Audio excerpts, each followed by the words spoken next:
Good morning, everyone, and welcome to the February 4th, 2025 Council meeting. We'll begin today's meeting with general business. Madam Clerk, will you please share today's announcements? Thank you, Madam President. The Montgomery County Council is seeking applicants to serve on the Planning Board. Applicants must be county residents, registered to vote in Montgomery County, and may be associated with any political party or unaffiliated with a political party. Applications for the vacancy are due by 5 p.m. on Monday, March 3rd, 2025. Cover letters and resumes can be submitted by email to council.clerk@montgomerycountymd.gov. More information is available on the Council's website. One update to today's agenda, item 3F, action on a resolution to confirm the county executive's appointments to the Housing Opportunities Commission has been postponed and will be rescheduled for a later date. Finally, there will no longer be an afternoon public hearing on Wednesday, February 5th at 1:30 p.m. All speakers who have registered for the public hearing originally scheduled for February 5th at 1:30 p.m. on the FY26 capital budget have been accommodated on either February 5th at 7 p.m. or February 6th at 1:30 p.m. or 7 p.m. Thank you, Madam President. Okay, thank you so much. Today we have no minutes for approval, so we'll move to our first item on our agenda today, and that is a interview for our Board of Investment Trustees. I want to thank Ms. Christine Kelleher for being here today. The Board of Investment Trustees and Consolidated Retiree Health Benefits Trust Board of Trustees have an important responsibility to manage the funding and investment programs for the members of our county's employees and their beneficiaries of the employee retirement plans. I have a few questions I will ask you this morning, and then we'll open up the floor to my colleagues. So Ms. Kelleher, again, thank you for being here today. My first question is, please share with us your background, knowledge, and experience related to the investment programs for defined benefit pension plans, defined contribution plans, and retiree health benefit trust, especially as it relates to establishing the asset allocation.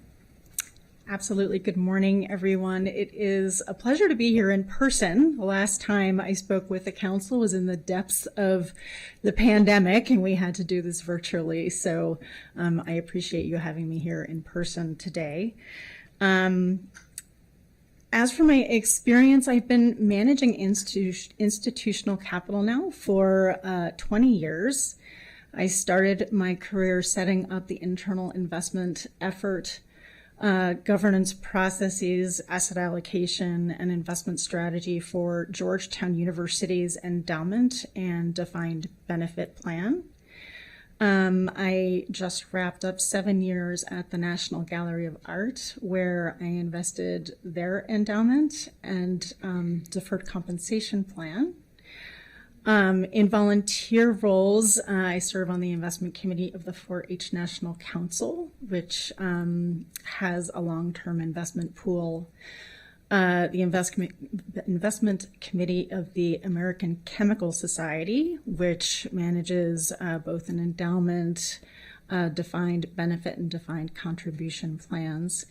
And of course, I've sat on the boards for the Retirement Plan and Health Benefit Trust here for the last 4 years. Great, thank you. My next question is, what is your understanding of the fiduciary duty of a trustee of a pension plan?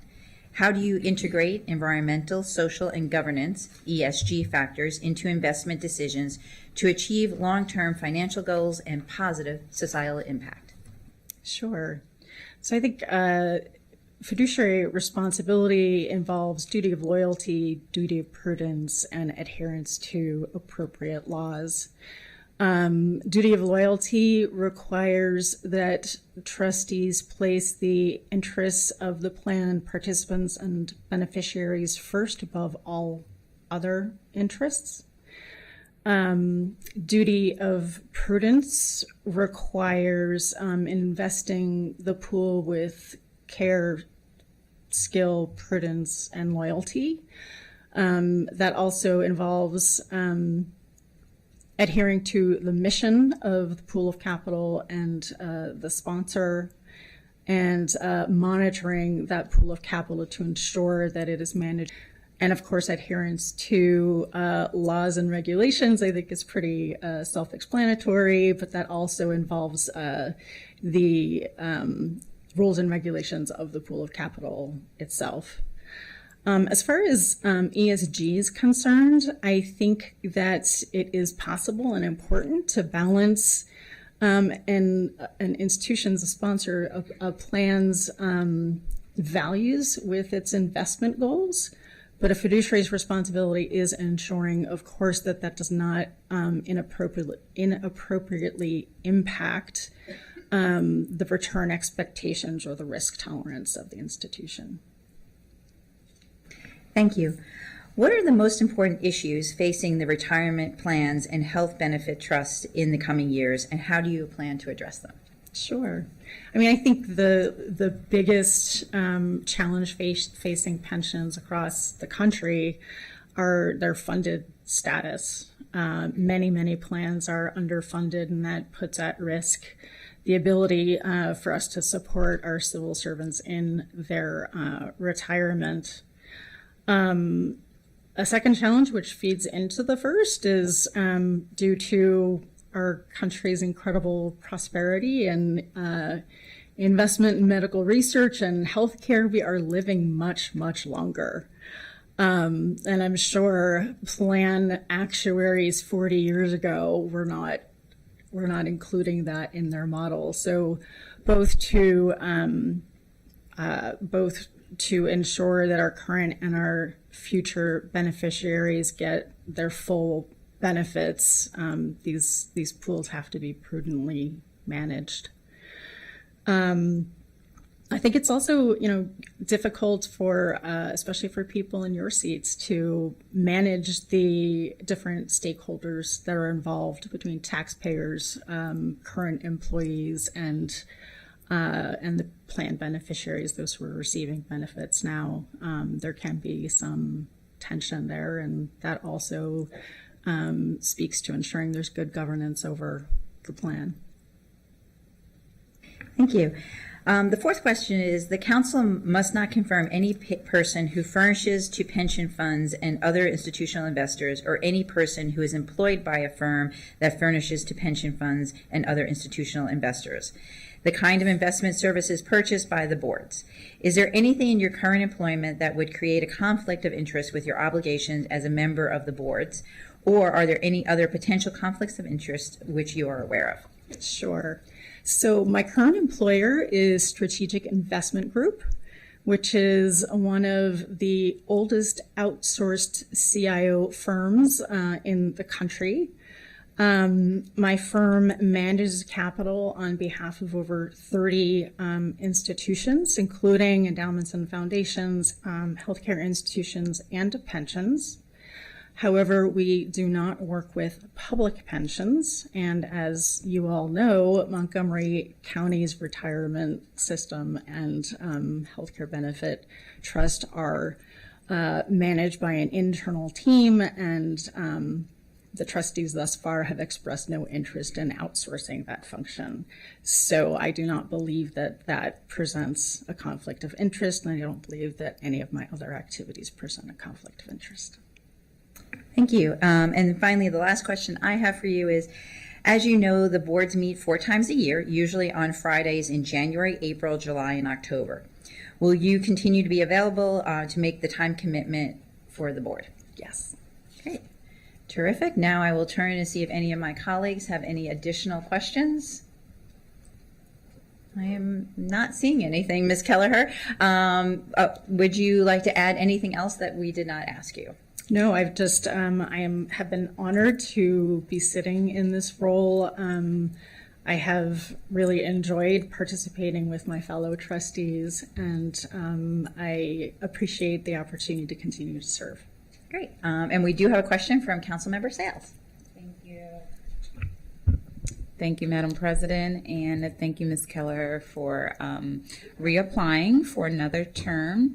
I was just hoping you could share what you learned during your first term on the board, and what motivates you to seek reappointment given the challenging times, the uncertainty, especially with the ongoing challenges with the healthcare system in general. Sure. So the first thing is it is my first position working with a public plan, which is different from working with other retirement plans. But I think the biggest takeaway for me, my biggest learning, is how well a board of very different people with very different backgrounds can all ensure that we are acting in the best interests of the beneficiaries of the plan. I've been really, really impressed with all the board members' commitment, their sharing of their expertise and questions, and I think doing a really good job of upholding the interests of the beneficiaries of the plan. All right, thank you. Councilmember Joando? You got it. That's good. Thank you. Thank you for applying. Thanks for all your background and care and concern you're bringing to this. You mentioned something that made me want to ask this question. You said, obviously, the original designers of these plans didn't think people would be living as long as they are. You know, I have a 6-year-old son. Like, I read some estimate the other day that he's, you know, his age group, they're supposed to be over 100. You know, like just on normal. You know, if things keep progressing the way they are. So that's pressure, right, on one end, and we obviously get, you know, that we're not very healthy even though we're living longer. So there's a lot of cost. We deal with that on this side and with our employees and the benefits and healthcare costs. And then we have, you know, we're better than most, but then you have underfunded liabilities like systems that don't have enough to meet the needs. And so there's been this trend to make riskier investments in things, you know, and raise exposure, you know, to try to meet the higher return, to get higher returns, to meet the needs.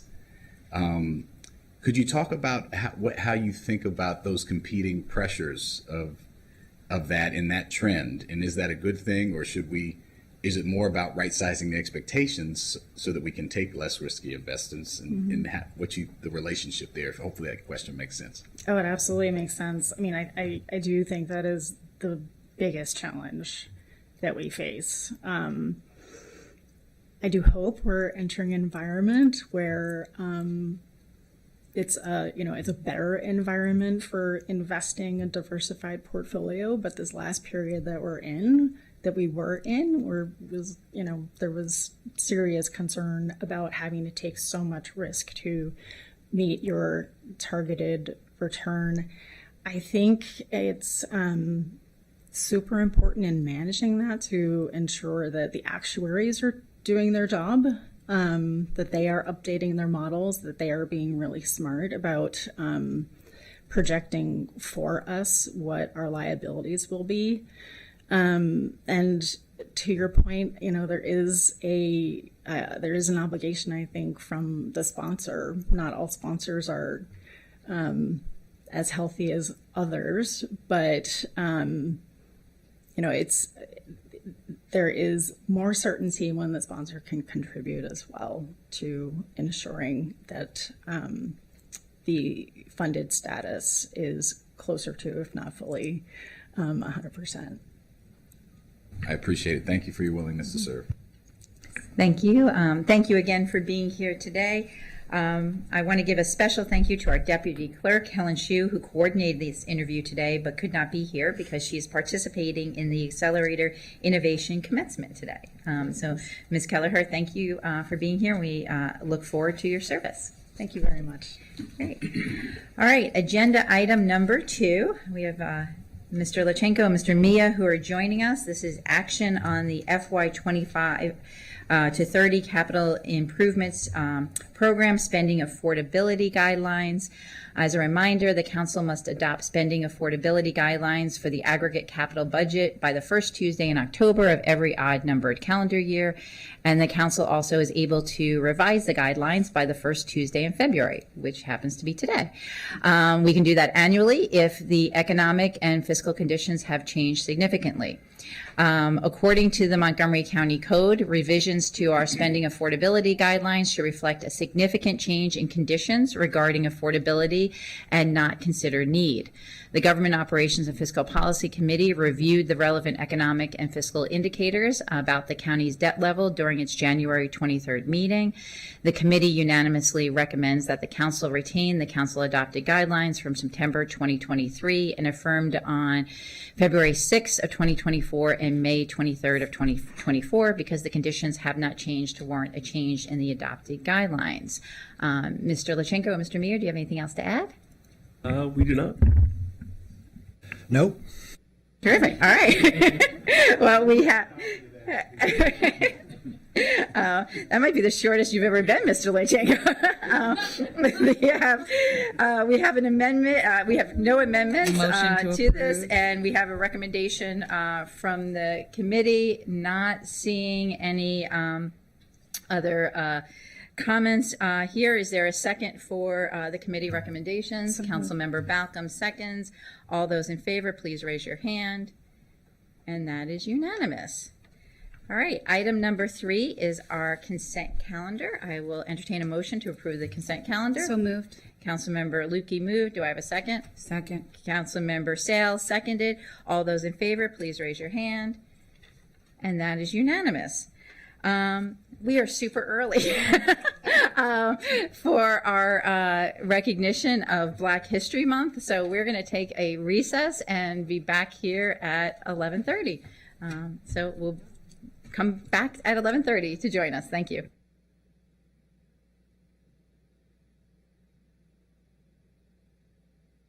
So you also do a lot of research in addition to... Yeah.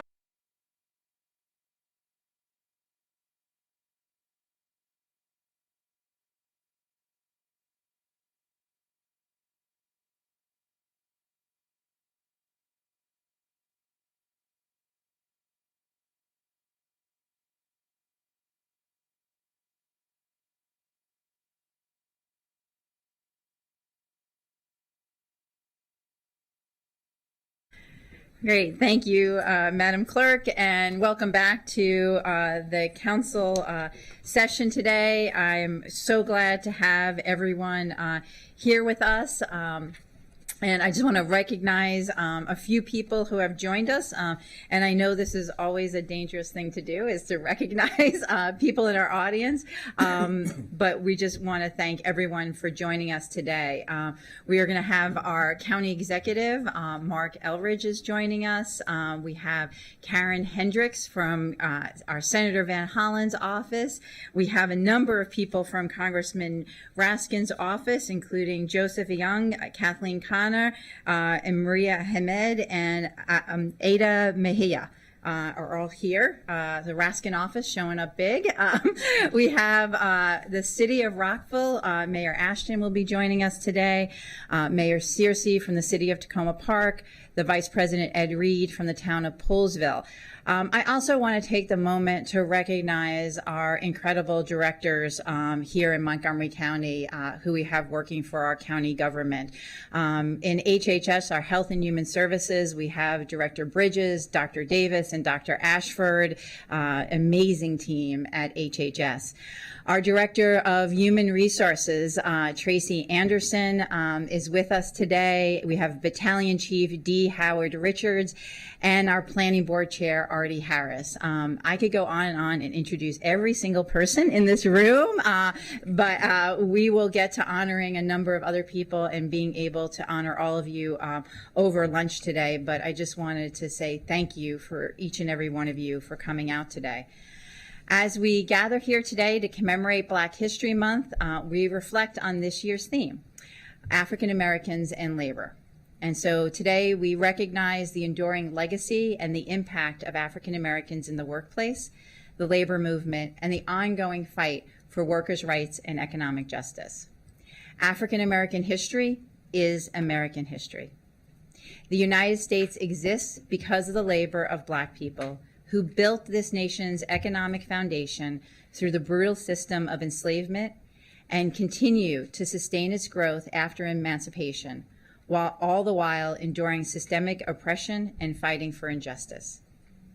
The Black labor movement has long stood at the intersection of workers' rights and civil rights, embodying the dual struggle for economic justice and racial equality. Their work laid the groundwork for the labor protections many of us benefit from today. We are incredibly fortunate to have the bold and visionary leadership of organizations like UFCW Local 1994 McGeo, the American Association of University Professors Montgomery College Chapter, and the Service Employees International Union SEIU 500, who have been and continue to be at the forefront of building a more equitable and just Montgomery County.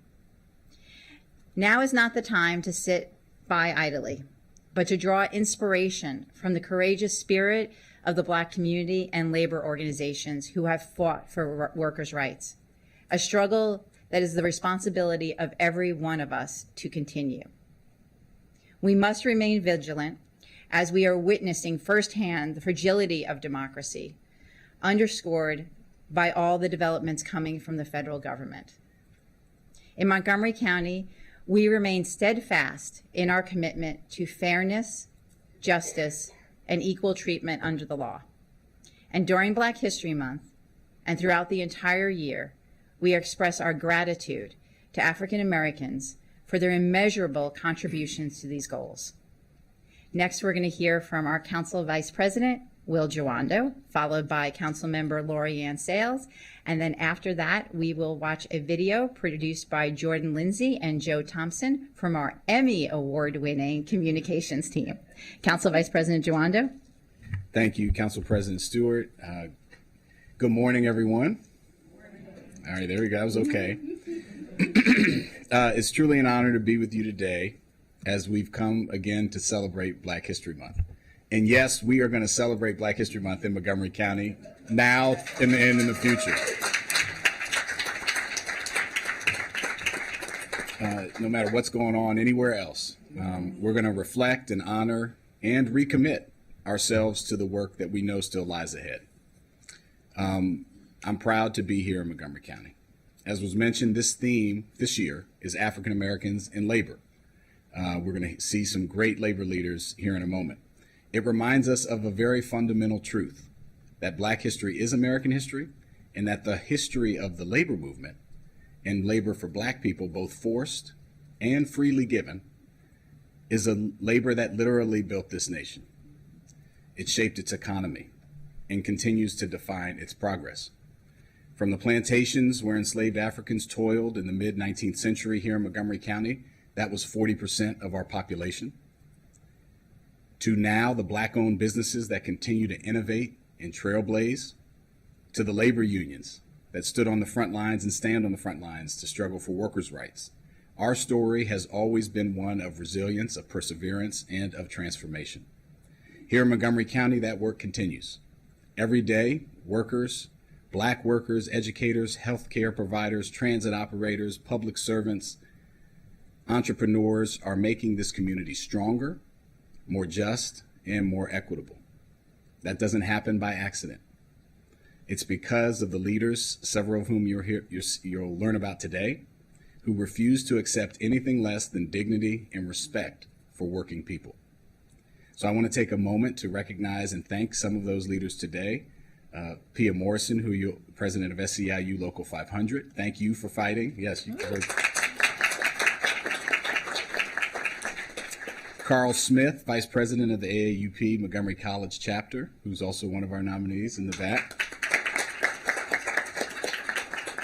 And although she couldn't be here because she's out fighting, Lisa Blackwell Brown, the secretary treasurer of UFCW Local 1994 McGeo. Let's give her a round of applause as well.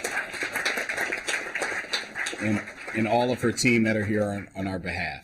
Your work and the work of so many not here today, those who have passed on, those who are in the field right now, is a reminder that progress is not given, it is won. It is hard fought through blood, sweat, and tears. And if history has taught us anything, when we stand together, when we organize, when we refuse to accept injustice, we move this country closer to the promise of equality, opportunity, and fairness for all people here.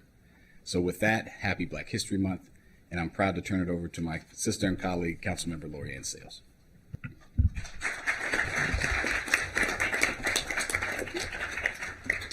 Thank you, Mr. Vice President and Madam President, and thank you everyone for showing up for Black History Month, our luncheon and proclamation. So, thank you for joining us at the council, aka my black job, to celebrate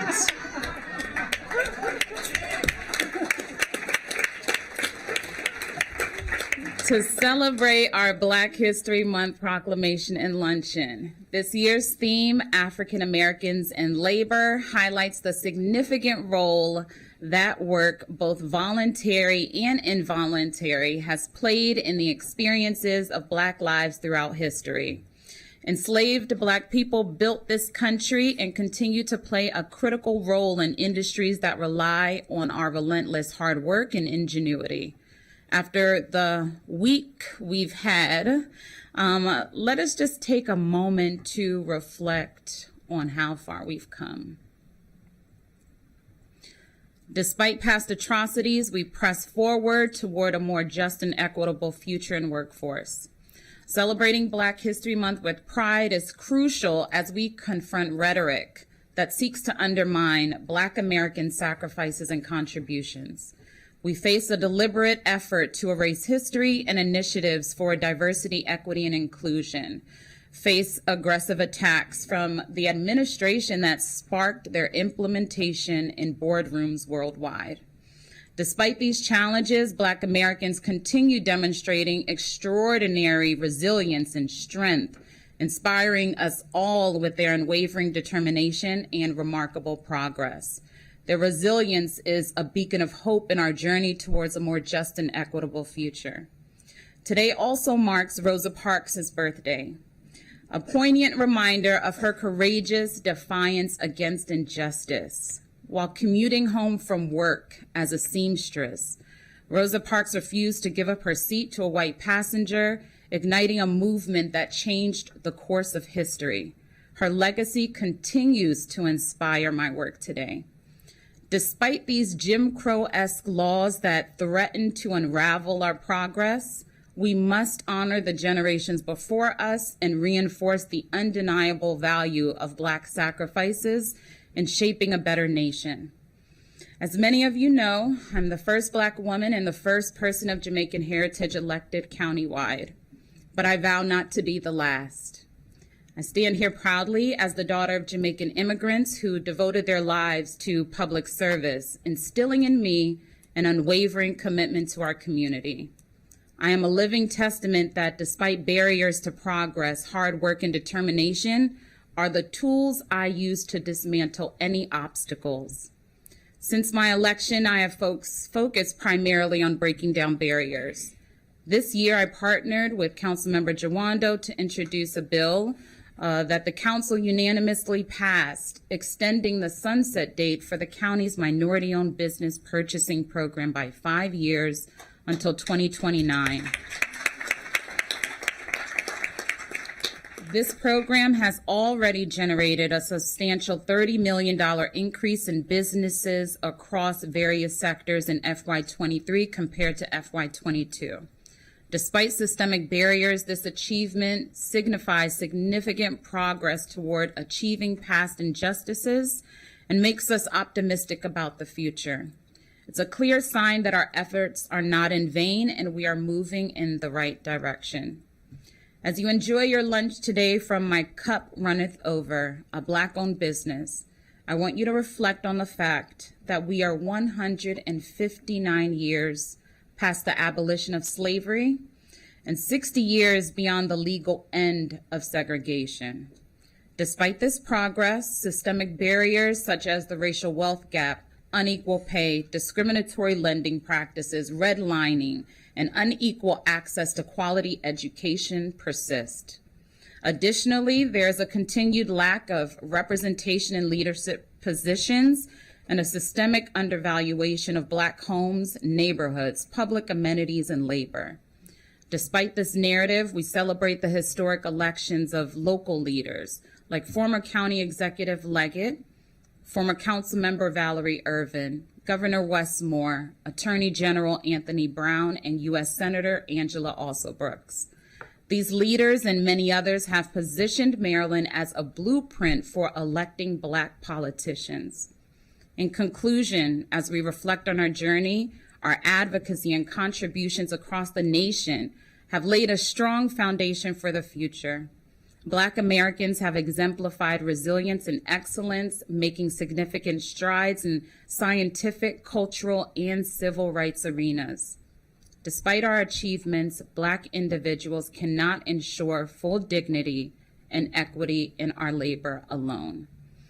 We understand the difficulties we face and are committed to overcoming them. Your collaboration and dedication by your presence here today to foster diversity, equity, and inclusion are paramount. Together, we will make this Black history and every one thereafter more significant and a memorable occasion here in Montgomery County. Thank you.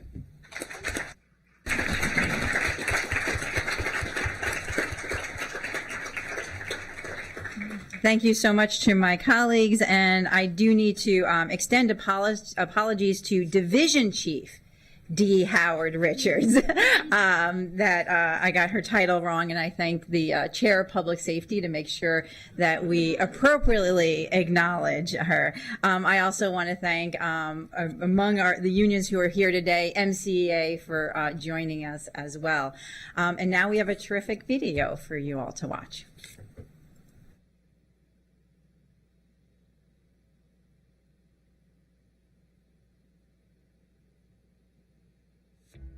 Each February, we reflect on the central role that Black Americans have played in helping to shape this nation and our community. Part of the wider campaign for civil rights, Black Americans are an essential part of the labor movement. The 2025 Black History Month national theme, African Americans in Labor, aims to highlight and celebrate the powerful impact that Black Americans have had throughout history, now, and well into the future.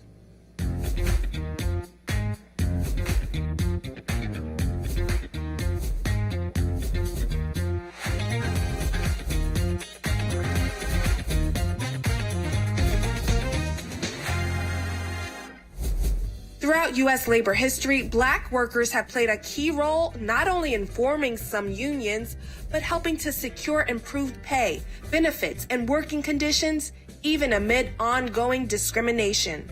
The primary goal of Black American labor leaders historically has been to achieve equal treatment and opportunity for Black workers within the labor force.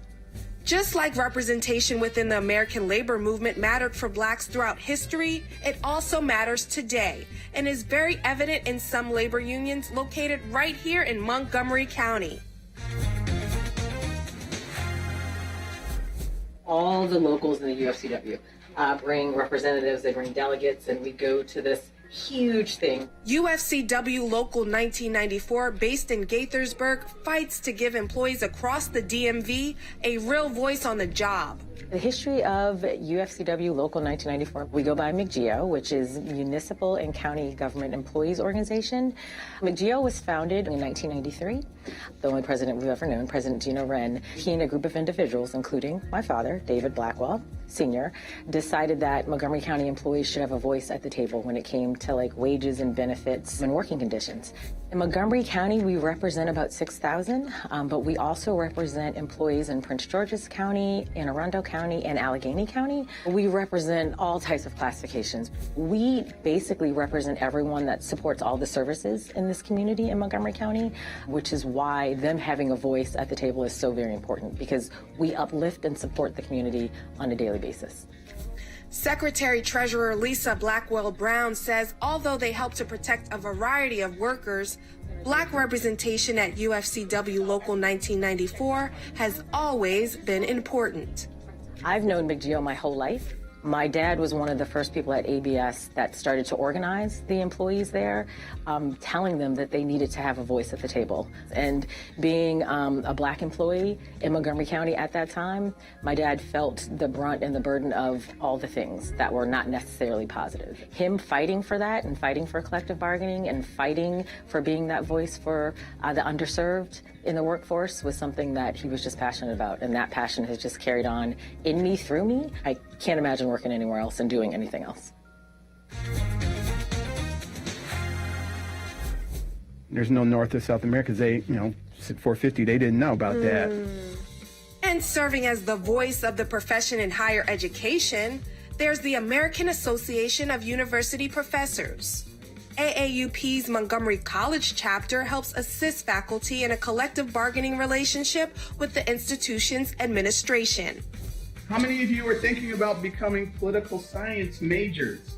History and political science professor Carl Smith teaches at the Tacoma Park Silver Spring campus and also serves as the vice president of AAUP.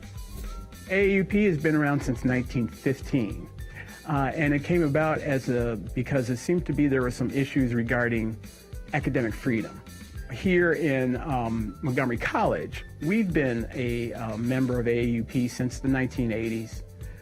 He says that the organization stands for academic freedom while also recognizing the importance of inclusivity. The AAUP has done a pretty good job of trying to make sure that all faculty, including African Americans, are represented in the leadership and also in the membership.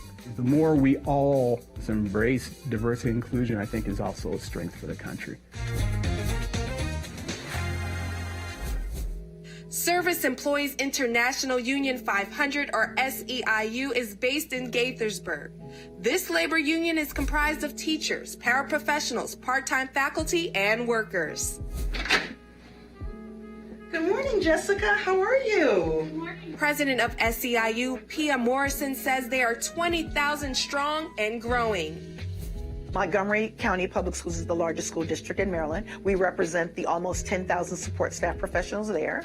We also represent the part-time professors at Montgomery College. I can go on and on. It's a very long list.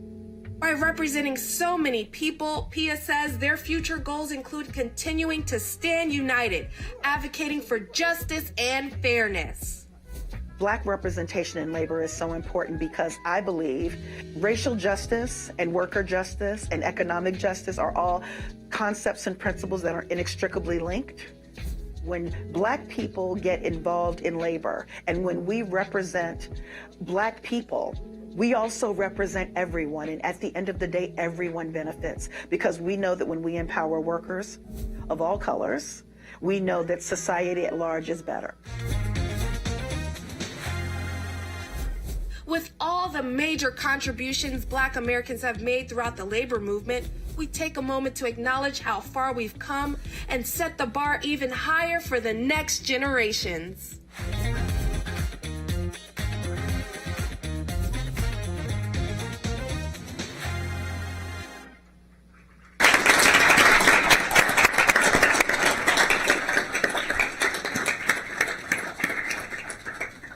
Great. Thank you so much, Jordan and Joe, for all your work and the video participants. Thank you, Lisa Blackwell-Brown from McGeo, Carl Smith from the Montgomery College professor from AAUP, and Pia Morrison from SEIU 500. Now we will read the proclamation for Black History Month. I will start us off.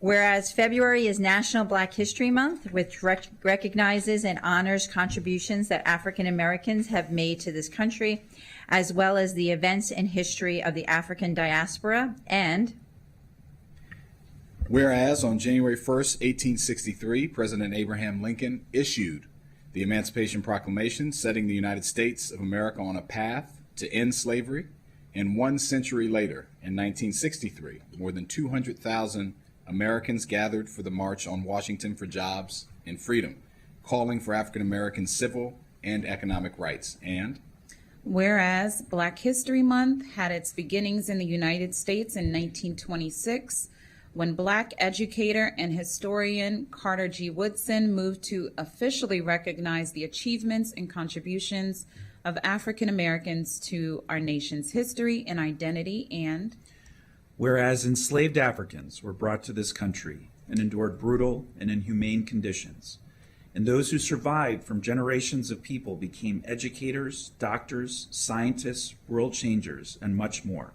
And whereas Maryland is home to African American heroes like Frederick Douglass, Josiah Henson, Harriet Tubman, and Thurgood Marshall, who paved the way for the young activists of today who continue to fight for racial equity, freedom, and social justice. And whereas Black Americans have contributed significantly to the growth and development of our nation and Montgomery County through distinguished leadership in every field of human endeavor. And whereas this year's National Black History Month theme is African Americans and labor, highlighting how African Americans have impacted the U.S. labor movement in the past, present, and future. And whereas Black American workers have consistently shown resilience, activism, and leadership in the face of systemic racism, fighting for dignity and justice in the workplace, including through historic strikes,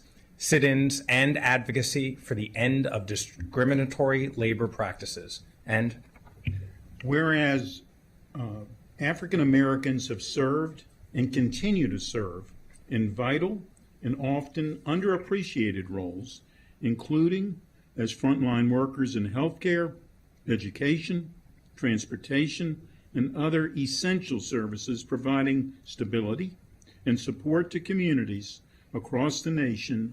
And whereas the pursuit of educational and professional development has been a vital component in empowering Black Americans to thrive in the labor market, and we recognize the ongoing efforts to expand access to quality training, apprenticeships, and educational programs for workers of all backgrounds. And whereas this month we celebrate all the major contributions African Americans have made throughout the labor movement and acknowledge how far we've come as a country thanks to their efforts, setting the bar even higher for generations to come. Now, therefore, be it resolved that the County Council of Montgomery County, Maryland, hereby declares and proclaims February as Black History Month on this day, February 4th, 2025, signed by myself, the Council President, Council Vice President Will Jawando, and Council Member Lori Ann Sales. We'd like to now ask everyone to come to the front, particularly the folks who we celebrated today in the video, Ms. Morrison, Professor Smith, as well as I think Raymond Lee is here from McGeo, since Lisa Blackwell Brown could not join us today. But let's all take a picture and then we'll go upstairs to the 4th floor and enjoy lunch together. No, we're going to get, yeah. Okay. We're not, are we asking everyone to come down? apparently, would it be easier to go that way? Yeah.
1 second if I'm about to come through. Yes.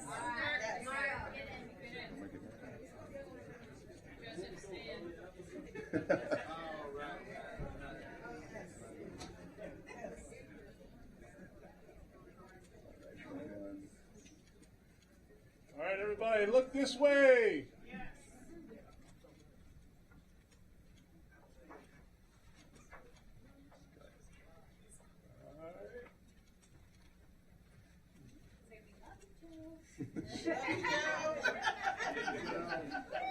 Clock's better. Yeah.